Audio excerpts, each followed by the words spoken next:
文化新闻界来看中华鹿港的鹿港国小，学校内底有开八关课，为着要让学生会当了解到这半仙戏当中水八仙的故事，佮安排去庙内甲布拉店内底找找八仙的行踪，来了解台湾的传统文化跟工艺品。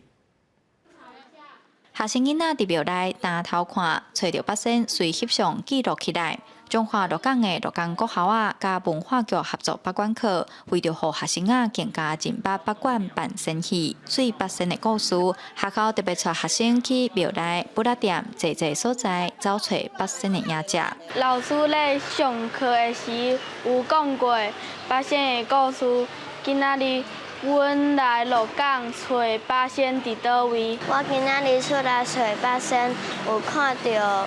木雕的玻璃彩绘，我感觉足水的。鹿港的庙真正足济八仙的，我感觉足好耍、足趣味的。 身为传说内底八仙，一般讲的是好仙姑、汉相主、泽国姑、拿彩盒、汉钟离、李铁拐、李洞宾甲张果乐，各人有各人的法器甲卡力。除了传统戏曲接出现的八仙祝寿、水八仙、庙宇砖塔，嘛通看到八仙的影子，有代表福气甲好运的意思。北管办仙戏有一个很重要的就是八仙戏，所以我们想说带他们就是来鹿港社区寻找一下